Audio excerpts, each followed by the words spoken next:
উপস্থিত সবাইকে শুভেচ্ছা জানাই। আমার শুনলেন যে আমার আজকের আলোচনার বিষয়বস্তু হচ্ছে বাংলাদেশে অর্থনৈতিক বৈষম্য এর স্বরূপ ও করণীয়। তো আমরা সবাই জানি যে একটা রক্তাক্ত গণ অভ্যুত্থানের মধ্যে দিয়ে দীর্ঘ স্বৈর শাসনের পতন ঘটেছে।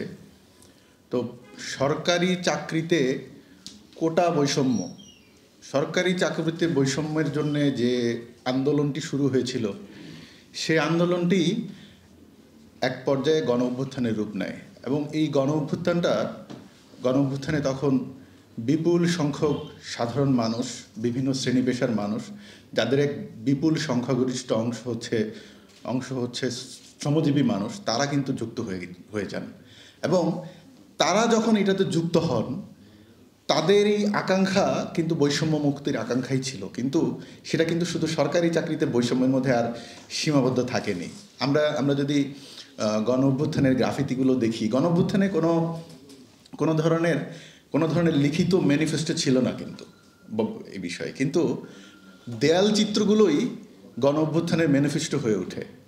এবং আমরা যদি দেয়াল চিত্রগুলো দেখি যে কিভাবে সেখানে বৈষম্যহীন বাংলাদেশের কথা বারবার উঠে আসছে,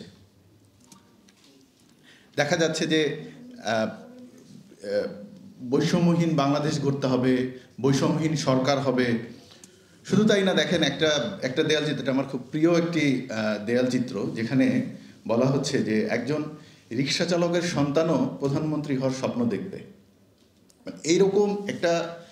এইরকম একটা আকাঙ্ক্ষা, মানে শ্রেণীগত জায়গা থেকে চিন্তা করলে কিংবা আকাঙ্ক্ষার জায়গা থেকে চিন্তা করলে যথেষ্টই র্যাডিক্যাল চিন্তা, যে আকাঙ্ক্ষা সেই জায়গাটা। তো এখন প্রশ্ন হচ্ছে যে এই যে একজন রিক্সা চালকের সন্তানও প্রধানমন্ত্রী হওয়ার স্বপ্ন দেখবে, একদম, তাহলে এই জন্য যে ধরনের অর্থনৈতিক ব্যবস্থা কিংবা শিক্ষা ব্যবস্থা কিংবা রাজনৈতিক, অর্থনৈতিক এবং প্রশাসনিক ব্যবস্থা দেশে থাকা প্রয়োজন, সেটা কি আসলে আছে? গত বাংলাদেশ স্বাধীন হয়েছে 50 বছরের বেশি সময় হয়ে গেছে। বাংলাদেশে কি আমরা কিংবা এখন বাংলাদেশে যে ধরনের রূপান্তরের কথা হচ্ছে, রাষ্ট্র সংস্কারের কথা হচ্ছে, সেইখানে কি তার আকাঙ্ক্ষা আছে? এইটার উত্তর, কিংবা বাংলাদেশ কি আসলে ওই পথে হাঁটছে? তো এইটা ধরেন, যদি হাঁটতে চাই আমরা ওই পথে, তাহলে কি করতে হবে? তাহলে এই প্রশ্নগুলোর উত্তর খুঁজতে গেলে আমাদের কিন্তু প্রথমে দেখতে হবে যে দেশের বর্তমান অবস্থাটা কি। আমাদের বর্তমানে যে অর্থনৈতিক পরিস্থিতি, যে অর্থনৈতিক বৈষম্য, তার স্বরূপটা কি, ধরনটা কি, এবং তার কারণটা বুঝতে হবে। যদি আমরা অর্থনীতির ধরন এবং তার কারণ আমরা স্পষ্ট বুঝতে পারি, উপলব্ধি করতে পারি, তাহলেই আমরা এখান থেকে বেরিয়ে আসার রাস্তা পথ পাবো। যে বৈষম্যহীন বাংলাদেশ গড়ার আকাঙ্ক্ষা ছিল সেই মুক্তিযুদ্ধ থেকে শুরু করে এই 24-এর গণ অভ্যুত্থানের জীবন্ত আকাঙ্ক্ষা। তা আমরা দেখি যে কি অবস্থা বাংলাদেশে এখন। এমন একটি অর্থনৈতিক ব্যবস্থা গড়ে উঠেছে যেখানে যে 10% ধনীর হাতে 41% আয়, এবং দিনে দিনে কিন্তু এটা শুধু এক দশকে হয়েছে তা না, গত 1.5 দশকে এটা অনেক বেশি তীব্র হয়েছে। কিন্তু এইটার একটা ধারাবাহিক যাত্রা, একটা জার্নি বাংলাদেশ স্বাধীনতা লাভের পর থেকেই আছে। যে 1973-74 সালে যেখানে 10% ধনীর হাতে 28% ছিল আয়, সেখানে এখন দাঁড়িয়েছে 41%। প্রতিবারই বেড়েছে। আমরা যদি আয় বৈষম্য পরিমাপের যে গিনি সহগ দেখি, সেই গিনি সহগ দেখলেও বোঝা যায় যে 73-74 সালে গিনি সহগ ছিল 0.36, এখন সেটা প্রায় 0.5। এটা খুবই উচ্চ আয় বৈষম্যের নির্দেশক। তা আমরা যদি আরেকটু কনসেন্ট্রেট করি, যে 5% দেখি, যে 5% ধনীর হাতে 2010 সালে 24.61% আয় ছিল। যত আয় হয়, ধরেন 100 টাকা যদি আয় হয়, তাহলে তার 24.61 টাকা, মানে প্রায় 25 টাকা 2010 সালে 5% ধনীর হাতে যেত। এবং ওই সময়ে 5% দরিদ্রের হাতে যেত 1%-এর কম, 0.78%। এক যুগ পরে, মানে 2010-এর পরে আমরা দেখেছি যে ব্যাপক উন্নয়নের কথা শুনেছি, জিডিপি প্রবৃদ্ধির কথা শুনেছি, তার ফলাফলটা কি হলো? ফলাফলটা আমরা দেখছি যে সেই 5% হাতে ওই 25% থেকে এখন তাদের হাতে হচ্ছে 30%। এবং ওই যে দরিদ্র 5% যাদের হাতে 0.78% ছিল, সেটা আরও কমেছে, সেটা আরও কমে এখন 0.37%। মানে আগে যা ছিল সেটাই খুদকুড়ো, সেইটা এখন আরও অর্ধেক হয়েছে। মানে দরিদ্রের কাছ থেকে আয় আরও বেশি কেড়ে নেওয়া হয়েছে। এটাই হচ্ছে এই উন্নয়নের মাঝে যা। তো আমরা যদি কিছু আন্তর্জাতিক রিপোর্টও দেখি, যেমন হচ্ছে ক্রেডিট সুইসের যে রিপোর্ট, ক্রেডিট সুইসের যে রিপোর্ট, সেটাতে দেখবো যে দেশের সম্পদ যে কিছু বিশেষ গোষ্ঠীর হাতে পুঞ্জীভূত হচ্ছে, তা এই রিপোর্ট থেকেও দেখা যাচ্ছে। আমরা পাকিস্তান আমলে আমরা 22 পরিবারের কথা শুনতাম যে বাংলাদেশ স্বাধীন হয়েছে, বাংলাদেশের স্বাধীনতা আন্দোলনের ক্ষেত্রে একটি অন্যতম জায়গা ছিল যে 22 পরিবারের শোষণ থেকে মুক্তি, 22 পরিবারের আধিপত্য থেকে মুক্তি, সম্পদ পুঞ্জীভবন হচ্ছে 22 পরিবারের হাতে। এখন কিন্তু ক্রেডিট সুইস বলতেছে যে দেশে এখন 5,000 কোটি টাকার বেশি সম্পদ আছে এরকম ব্যক্তির সংখ্যা 21 জন। 22 পরিবার থেকে কিন্তু এখন আমরা 21 পরিবার, অনেক উন্নয়ন হয়েছে। তো শুধু তাই না, ধরেন 100 কোটি টাকা বেশি আছে, 100 কোটি টাকা বেশি আছে এরকম আমরা যদি দেখি যে তাদের যে ছবিতে যদি দেখি এই অংশটা 100 কোটি টাকার বেশি আছে এরকম ব্যক্তির সংখ্যা হচ্ছে 500। তার মানে এই বাংলাদেশ কিন্তু, বাংলাদেশের যে বর্তমান পরিস্থিতি আমরা দেখি, এখানে যে অর্থনৈতিক নীতি নেওয়া হচ্ছে, যে আইন করা হচ্ছে, যত ধরনের পলিসি তৈরি করা হচ্ছে, এখানকার গণমাধ্যম, এখানকার ব্যবসা বাণিজ্য, আমদানি রপ্তানি, এই যে অল্প কিছু মানুষ তাদের হাতে কিন্তু ঘনীভূত হয়ে আছে, পুঞ্জীভূত হয়ে আছে। এবং তারই বহিঃপ্রকাশ হচ্ছে এই আমরা দেখছি যে এখানে দেখছি যে ধারাবাহিকভাবে কিভাবে আয় বৈষম্য বৃদ্ধি পেয়েছে। তো এটা শুধু একটা যে এই যে বিপুল সংখ্যক সম্পদ অল্প কিছু মানুষের হাতে পুঞ্জীভূত হয়ে আছে, এইটাই কিন্তু অনেক কিছু নির্ধারণ করে দেয়। যেমন এখানে আমি একটা চিত্র বলি যে রাষ্ট্রটা আসলে কে চালায়, কারা চালায়, রাষ্ট্র কার দখলে, এই প্রশ্ন তো এখান থেকে আসে। সেটা হচ্ছে যে আমরা যদি সংসদের চিত্রটা দেখি, নানা ধরনের সংসদ হয়েছে, নির্বাচিত, নানা ধরনের অনির্বাচিত এবং নির্বাচনের নামে নাটক, নানা কিছুর মধ্যে দিয়ে নানা ধরনের সংসদ বাংলাদেশে হয়েছে। কিন্তু একটা কমন চিত্র, সাধারণ চিত্র হচ্ছে যে প্রতিবারই আগের চেয়ে বেশি করে ব্যবসায়ী গোষ্ঠীর হাতে, ধনিক গোষ্ঠীর হাতে সংসদের যে আইন প্রণয়নের ক্ষমতা পুঞ্জীভূত হয়েছে। মানে একসময় যেখানে 1973 সালের যে সংসদ, সেই সংসদে যেখানে আইনজীবীর শতাংশ ছিল 31% এবং ব্যবসায়ী সংখ্যা ছিল 18%, সেটা এখন আইনজীবীর পরিমাণ সংখ্যা হচ্ছে 8% এবং ব্যবসায়ী হচ্ছে 67%। তার মানে কি? তার মানে আমরা দেখছি যে, এবং এটা কিন্তু কোনো একবারে হঠাৎ করে হয়েছে এরকম, এটা ধারাবাহিকভাবে জিনিসটা করছে। এবং এটার কিন্তু ইমপ্লিকেশন আছে যে মানে ব্যবসায়ীরা এবং ব্যবসায়ীদের প্রতিনিধিরাই যদি সংসদে যায়, তারাই যখন আইন প্রণয়ন করে, তখন কিন্তু রাষ্ট্রের নীতি নির্ধারণ কিন্তু তাদের কবজায় চলে যায়। এবং এর ফলে তারা তাদের পক্ষে, ধরেন আপনি এই ব্যাংক কোম্পানি আইন বলেন, সেই কুইক রেন্টাল আইন বলেন, বাংলাদেশের যত ধরনের আইন কানুন, মানে এগুলো কিন্তু, আমি দুর্নীতির কথা বলছি না, দুর্নীতির ব্যাপারটা পরে আসছি, এগুলো হচ্ছে নীতির মাধ্যমে যে লুণ্ঠন হয়েছে, নীতিমালার মাধ্যমে জনগণের সম্পদ লুণ্ঠন করে অল্প কিছু দেশি বিদেশি গোষ্ঠী যে উপকৃত হয়েছে, বেনিফিটেড হয়েছে, সেগুলোর কিন্তু এই যে অর্থনৈতিকভাবে যে বৈষম্য এবং অর্থনীতির যে কাঠামোগত ধরন, তার সাথে কিন্তু সম্পর্কিত। এগুলোরই একটা রিফ্লেকশন হচ্ছে এগুলো, যে রাষ্ট্র একটা নির্দিষ্ট গোষ্ঠীর দখলে চলে গেছে, সরকার যেই দলের বা যেই গোষ্ঠীরই থাকুক। তো এখন এই যে অর্থনৈতিকভাবে একটা নির্দিষ্ট ধরনের যে একটা অর্থনীতি গড়ে উঠেছে এবং তার যে একটা বৈষম্যমূলক চেহারা, তা আমরা দেখব যে এটা কি প্রাকৃতিকভাবে ঘটেছে, এমনিই ঘটেছে যে উন্নয়নের প্রাথমিক স্তরে অর্থনীতিতে এরকমই হয়, এরকম কথা অনেক সময় বলা হয়।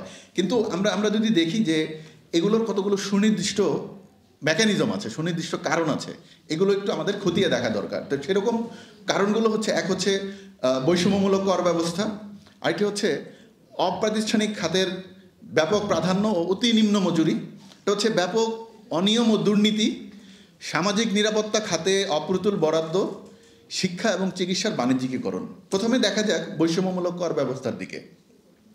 আমরা শুনি যে বাংলাদেশের কর জিডিপির অনুপাত খুবই কম, মানে বাংলাদেশের যে জিডিপির তুলনায়, জাতীয় আয়ের তুলনায় এখান থেকে কর খুবই কম সংগ্রহ করা হয়। এবং আসলেই আপনি দেখেন যে সারা দুনিয়ার মধ্যে একদম একদম কমের দিকে, মাত্র 7.5% মতো, যেটা আসলে খুবই কম, আসলেই কম। এখন প্রশ্ন হচ্ছে এটা কেন কম? এটা কি এরকম যে বাংলাদেশের সাধারণ মানুষের কাছ থেকে কর কম নেওয়া হচ্ছে এজন্য কম? আমরা একটু দেখবো যে আসলে কেন কম। আমরা যদি দেখি যে কর যা আহরণ করা হয় তার কম্পোজিশনটা কি, কম্পোজিশনটা যদি আমরা দেখি, খেয়াল করি, দেখবো যে করে হচ্ছে আয়কর বা ধনিক গোষ্ঠীর কাছ থেকে, তাদের মুনাফা থেকে, কোম্পানির কাছ থেকে যে আয়করটা নেওয়া হয়, এটা দুনিয়ার অন্যান্য যে কোনো অঞ্চলের তুলনায় আপনি দেখবেন যে এইটা হচ্ছে বাংলাদেশের সবচেয়ে কম। অন্যান্য কিন্তু এই অনুপাতটা অনেক অনেক বেশি। এবং বাংলাদেশে জনগণের পকেট থেকে যেটা নেওয়া হয়, ধরেন যে মানুষটা মাসে 5,000 টাকা আয় করে আর যে মানুষটা মাসে 5 লাখ টাকা আয় করে, সবার কাছ থেকেই এক ধরনের কর নেওয়া হয়, সেটা হচ্ছে পরোক্ষ কর। কিছু কিনতে গেলে, আপনি চিনি কিনেন, তেল কিনেন, যা কিছু কেনেন, নিত্য প্রয়োজনীয় অসংখ্য পণ্যের উপরে কর বসানো। তাহলে এই করটা কিন্তু বৈষম্যমূলক, যে যার সামর্থ্য অনুযায়ী কর। এটা বলা হয় যে বৈষম্য নিরসনের একটা গুরুত্বপূর্ণ টুল হচ্ছে কর ব্যবস্থা হতে পারে যদি আপনি সামর্থ্যবানের কাছ থেকে বেশি কর আদায় করেন এবং তার ব্যবসা বাণিজ্য, তার আয় উন্নতির সাথে যদি করের সম্পর্ক থাকে, তার কাছ থেকে আপনি বেশি কর নেবেন। এইটা হচ্ছে নিয়ম। কিন্তু বাংলাদেশে হচ্ছে এটা উল্টো, এবং বাংলাদেশে হচ্ছে সাধারণ মানুষের কাছ থেকে বেশি কর আদায় করা হচ্ছে।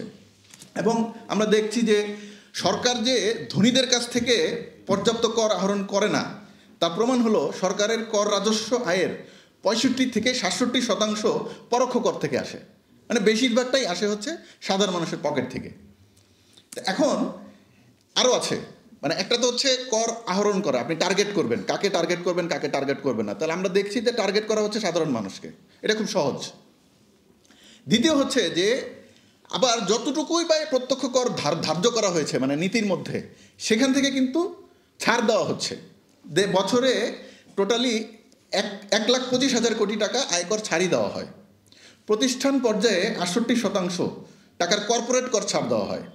বাকি 40,000 কোটি টাকা ছাড় দেওয়া হয় ব্যক্তি করদাতাদেরকে।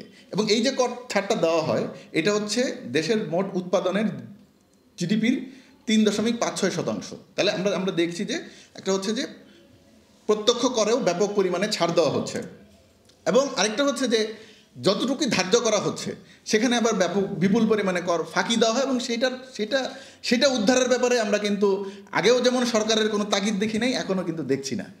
যে মানে করযোগ্য আয় করেও 68% মানুষ কোনো আয়কর দেয় না। যারা করযোগ্য আয় আছে তাদের 68% কোনো আয়কর দেয় না। জয়েন্ট স্টক কোম্পানিতে 2,13,000 কোম্পানি রেজিস্টার্ড, দেয় মাত্র 45,000 কোম্পানি কর। তো এইভাবে প্রতি বছর 55,800 কোটি টাকা থেকে 2,92,000 কোটি টাকার মতো রাজস্ব আয় কিন্তু ফাঁকি দেওয়া হয়। এখন আমরা কি দেখছি যে এটা বৈষম্যহীন বাংলাদেশ যদি গড়তে চাই, তাহলে তো পরিষ্কার যে আমাদেরকে কিন্তু এই প্রত্যক্ষ কর বদলে, পরোক্ষ করের বদলে প্রত্যক্ষ করের উপরে জোর দিতে হবে। এটা তো খুব বেসিক। কিন্তু আমরা কি দেখছি যে এই সরকার এসেও সেই পরোক্ষ করের উপরেই জোর দিচ্ছে, এবং এই 12,000 IMF-এর শর্ত মেনে 12,000 কোটি টাকা সাধারণ মানুষের পকেট থেকে নেওয়ার জন্যে শতাধিক পণ্যের উপরে ভ্যাট এবং শুল্ক বাড়ানো হলো। তো এইটা কিন্তু বৈষম্যের রাস্তা না, বৈষম্য মুক্ত হওয়ার রাস্তা এটা না। এরপর দেখব যে একটা হচ্ছে কর ব্যবস্থা। আমরা দেখব যে কর্মসংস্থান কর। আমরা জানি যে মানুষ যদি একটা অর্থনৈতিক কর্মকাণ্ডের সাথে যুক্ত থাকে, মানুষ যদি নিয়মিত আয় করতে পারে, তার যদি কর্মসংস্থান থাকে, তাহলে মানুষের অর্থনৈতিক অবস্থার উন্নতি হওয়ার কথা, মানুষের খেয়ে পেরে মোটামুটি ভালোভাবে বেঁচে থাকার কথা। কিন্তু বাংলাদেশে এমন একটি অর্থনৈতিক ব্যবস্থা হয়েছে যে এখানে অপ্রাতিষ্ঠানিক খাতের আধিপত্য বেশি, মানে হচ্ছে ওই খাতগুলো যেই খাতগুলোতে হচ্ছে কোনো ধরনের শ্রম আইনের কোনো এনফোর্সমেন্ট নাই, তার কোনো রাইটস নাই, কোনো ন্যূনতম মজুরি নাই, তার ছুটি, তার তার তার তার তার যে কোনো ধরনের স্বাস্থ্য বিমা, কোনো ধরনের শ্রমিকদের যে বিশ্বজুড়ে যে মিনিমাম গণতান্ত্রিক অধিকার, শ্রমিকদের যে অধিকার, সেই অধিকারগুলোর কোনো বালাই নাই, এরকম খাত হচ্ছে, এরকম খাতে বাংলাদেশের 6 কোটি শ্রমিক কাজ করে। বাংলাদেশে যত শ্রমিক কাজ করে তাদের 85% হচ্ছে অপ্রাতিষ্ঠানিক খাতে কাজ করে। ফলে এখন এই যে অপ্রাতিষ্ঠানিক খাতে কাজ করে, এটার ফলাফলটা কি? ফলাফলটা হচ্ছে তাদেরকে অতি নিম্ন মজুরি, অতি নিম্ন আয়, মানে যারা প্রাতিষ্ঠানিক খাতে আছে তাদের ক্ষেত্রেও নিম্ন মজুরির সংকট আছে, কিন্তু যারা অপ্রাতিষ্ঠানিক খাতে তাদের সংকটটা আরও অনেক বেশি। আমরা যদি ইন জেনারেলি দেখি, আইএলওর একটা রিপোর্ট থেকে দেখছি আমরা যে লিখছে এরকম যে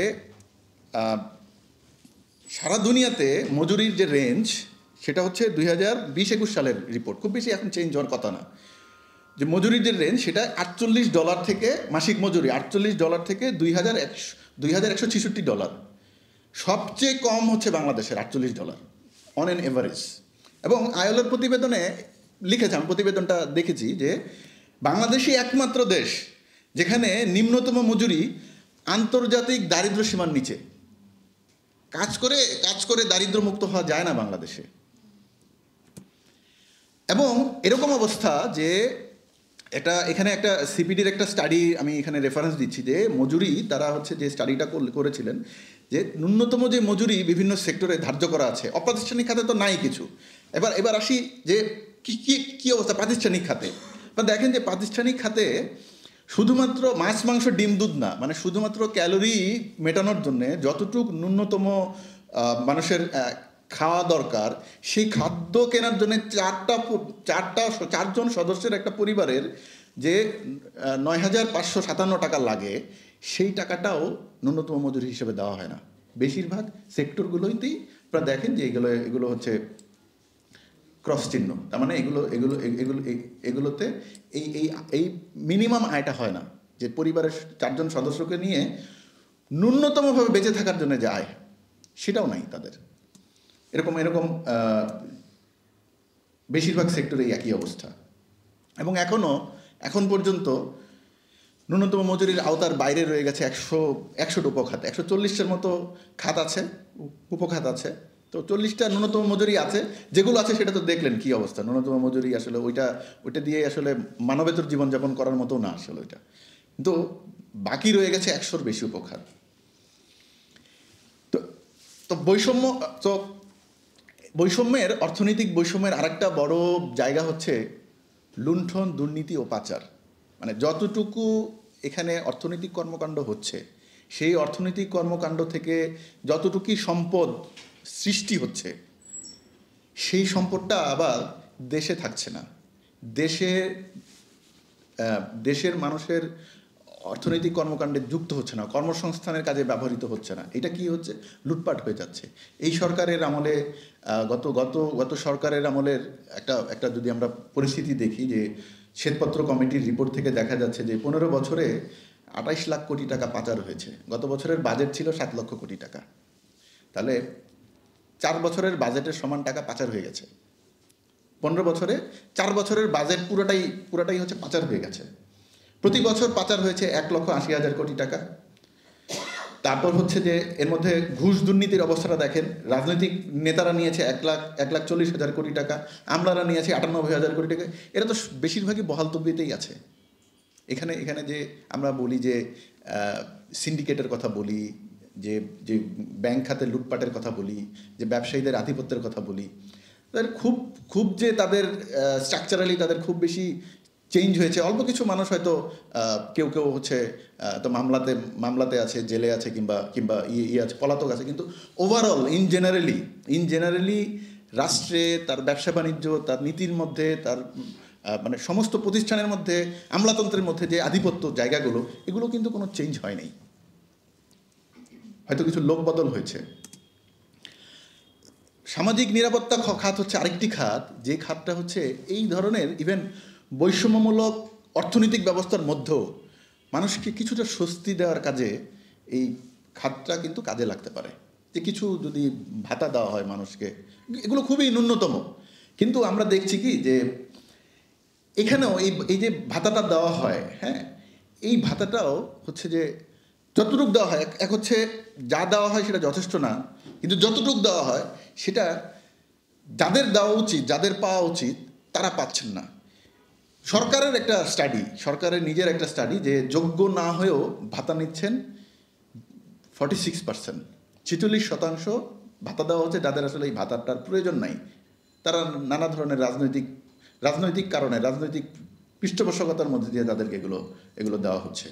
এবং যতটুকু ভাতা দেওয়া হচ্ছে, আপনি দেখলে মনে হবে যে ধরেন এই যে আমি বললাম একটু আগে যে 7 লক্ষ কোটি টাকার বাজেট, তো বাজেটে 1,36,000 কোটি টাকা হচ্ছে দেখানো হয়েছে সামাজিক নিরাপত্তা খাতে, দেখানো হয়েছে 1,36,000 কোটি টাকা। কিন্তু এটা কি আসলে কি সামাজিক নিরাপত্তা খাত? এগুলো দেখেন, উদাহরণ দেখেন, এর মধ্যে 27% হচ্ছে সরকারি কর্মচারীর পেনশনে যাচ্ছে। সরকারি কর্মকর্তাদের পেনশন হচ্ছে সামাজিক নিরাপত্তা খাত। হ্যাঁ, সঞ্চয়পত্রের সুদের পিছনে যাচ্ছে।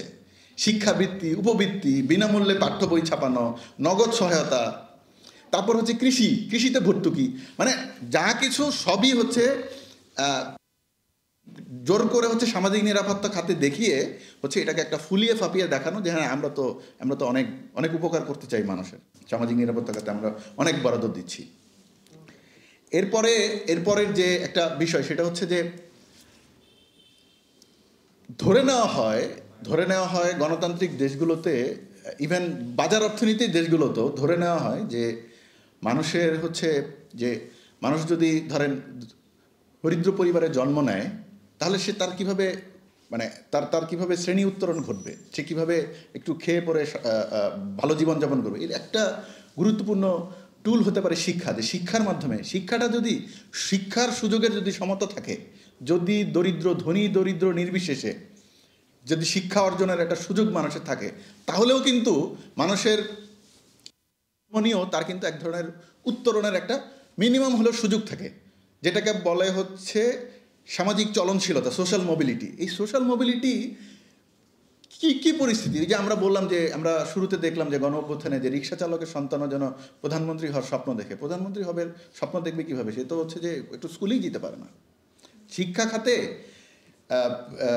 খেয়ে পরে, শিক্ষা এবং স্বাস্থ্য খাতের যে অবস্থা আমরা দেখছি যে জিডিপির 2% মোটামুটি হচ্ছে শিক্ষা খাতে বরাদ্দ করা হয়, আর স্বাস্থ্য খাতে হচ্ছে 1%-এর কম। এগুলো সারা দুনিয়ার মধ্যে একেবারেই খুবই কমের দিকে, সবচেয়ে কমের দিকে। এবং এর ফলে যেটা হচ্ছে যে শিক্ষা এবং স্বাস্থ্য খাতের ক্রমাগত বাণিজ্যিকীকরণের কারণে একদিকে হচ্ছে যারা তলায় থাকে, সমাজের তলায় পড়ে আছে যে মানুষ, তাদের আর উপরে ওঠার কোনো সুযোগই থাকে না। শুধু তাই না, যারা কোনো রকমে উঠে আসতে চান, তারা হচ্ছে এই শিক্ষা এবং চিকিৎসার ব্যয় বহন করতে করতে আবার নিঃস্ব হয়ে যান। আমরা যদি দেখি যে ইউনেস্কোর এটা হচ্ছে ইউনেস্কোর একটা মনিটরিং রিপোর্ট। ইউনেস্কোর সাজেশন হচ্ছে যে জিডিপির 4-6% শিক্ষা খাতে ব্যয় করা উচিত, কিন্তু আমরা দেখলেন যে আমরা ব্যয় করছি 2%-এর কম। এবং দেখবেন যে শিক্ষা খাতে পাঠ্যপুস্তকের বিষয়বস্তু, কারিকুলাম, আমি বলছি না যে এগুলো প্রয়োজন না, এগুলো অবশ্যই প্রয়োজনীয় বিষয়। এগুলো নিয়ে যতটা আলোচনা হয়, আমরা দেখছি যে তার তুলনায় খুবই কম আলোচনা হয় এই মানসম্পন্ন শিক্ষা প্রাপ্তিতে যে বৈষম্য আছে সেটা নিয়ে।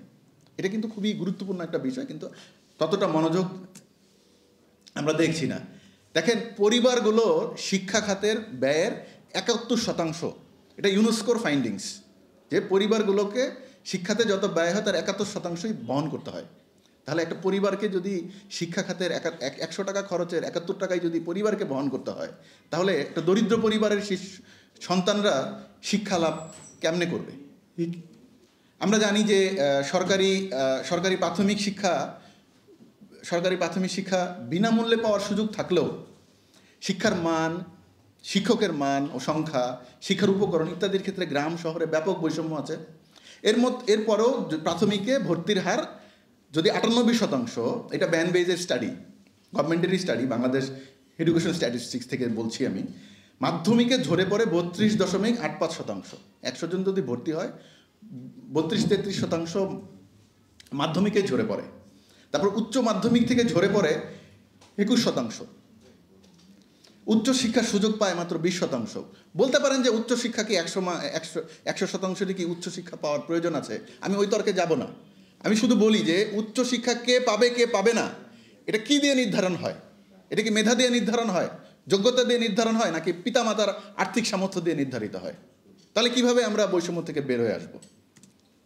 আমরা দেখছি যে মাধ্যমিক পর্যায়ে 21,086টি শিক্ষা প্রতিষ্ঠান আছে মাধ্যমিক পর্যায়ে। তার মধ্যে 19,557টি হচ্ছে প্রাইভেট। 21,000-এর মধ্যে 19,000ই হচ্ছে প্রাইভেট। কলেজ 3,411টি কলেজের মধ্যে 2,711টি প্রাইভেট।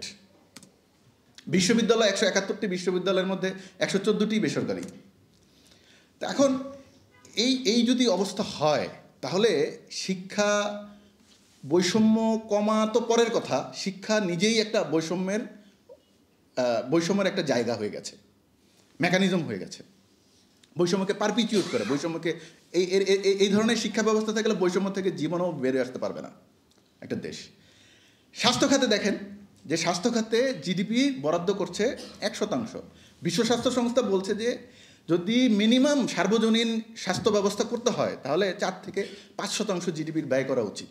কিন্তু আমরা যে ব্যয় করা হচ্ছে সেটার কোয়ালিটি তো আছেই, যে সেখানে দুর্নীতি, সেখানে অনিয়ম, সেখানে লিকেজ, সেগুলো আছে, কিন্তু আমাদের বরাদ্দই হচ্ছে খুবই সামান্য প্রয়োজনের তুলনায়। এবং এর ফলাফলটা কি? ফলাফলটা হচ্ছে যে প্রতি 10,000 মানুষের জন্য চিকিৎসক, নার্স, ধাত্রীর সংখ্যা 9.9, যা বৈশ্বিক গড়ের তুলনায় অনেক কম। বৈশ্বিক গড় হচ্ছে 48.6, আমাদের আছে হচ্ছে 10। 10,000 মানুষের জন্য হাসপাতালের বেড থাকা দরকার 18, বাংলাদেশে আছে হচ্ছে 9.5।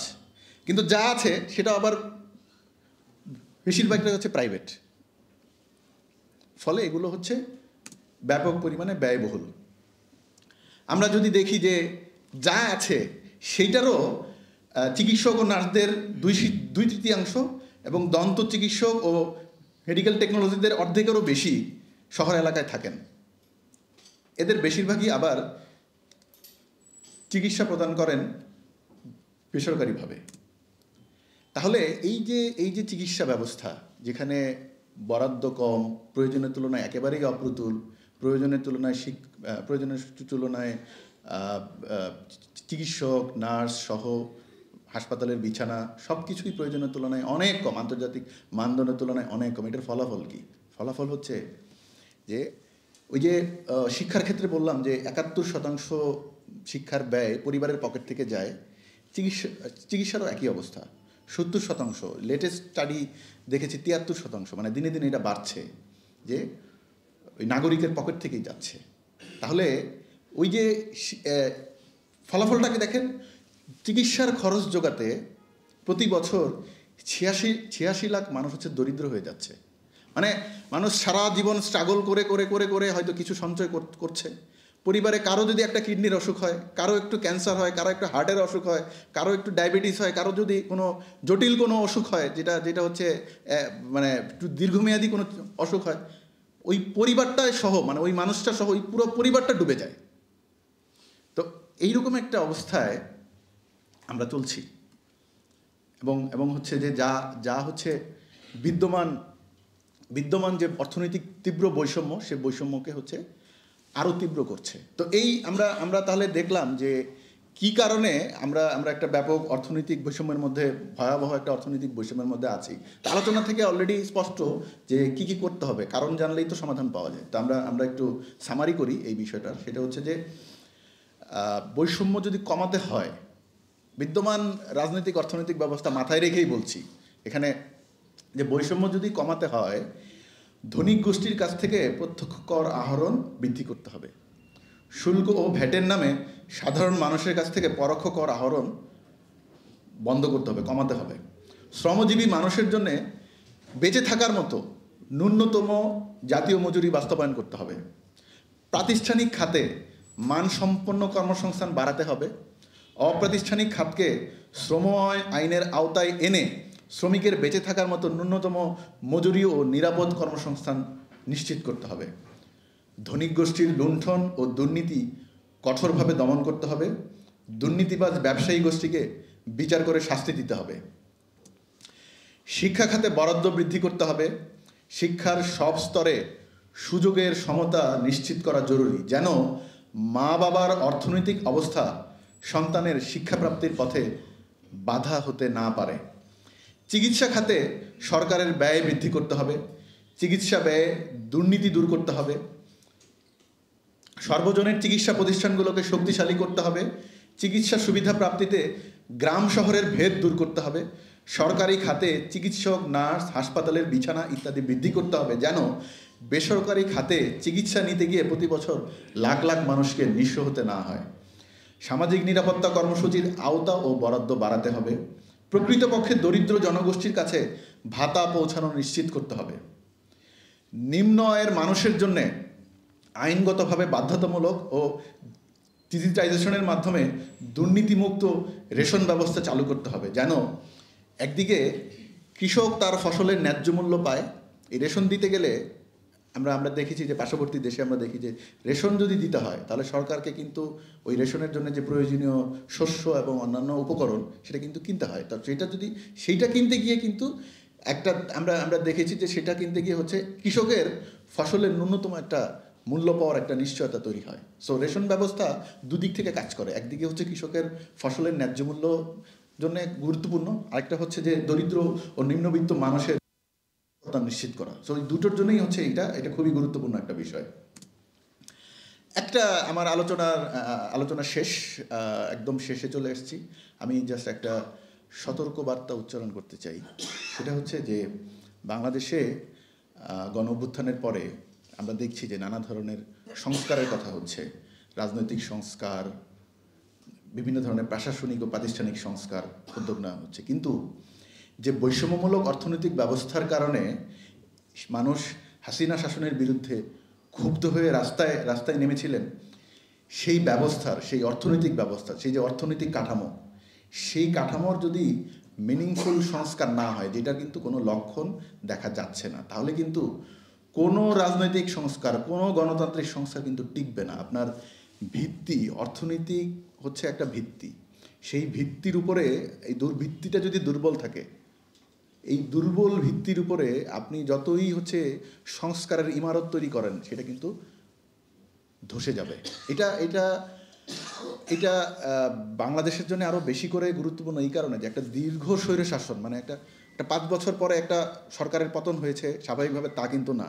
একটা দীর্ঘ স্বৈরশাসনের পরে 15 বছর, এটা দীর্ঘ স্বৈরশাসনের পরে যখন একটা শাসন ব্যবস্থার পরিবর্তন হয়, ওই স্বৈরশাসনের মধ্যে নানা ধরনের গ্যাপ তৈরি হয়, নানা ধরনের সংকট এবং সমস্যা থাকে। ফলে ওইটা কিন্তু শুধুমাত্র কিছু উপরে মলম দিয়ে কিন্তু এটার কিন্তু ক্ষতটা কিন্তু দূর করা যাবে না। এটা একেবারেই অর্থনীতির যে কাঠামোগত ওই জায়গাটা যদি সংস্কার না করি, তাহলে মানুষ হচ্ছে যে এই সংস্কারকে মানুষ ওন করবে না।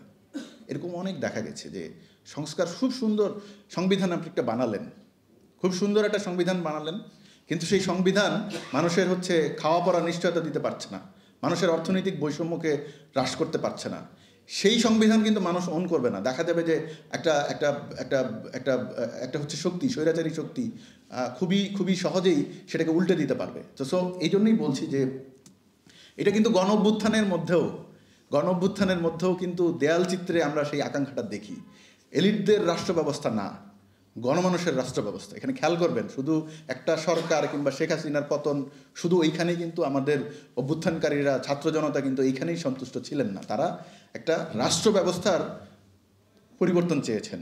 তো সেই রাষ্ট্র ব্যবস্থার পরিবর্তনের এবং তার জন্য প্রয়োজনীয় রাজনীতি আমাদেরকে গড়ে তুলতে হবে, তাহলেই আমরা এই বৈষম্যমুক্ত বাংলাদেশ গড়তে পারবো।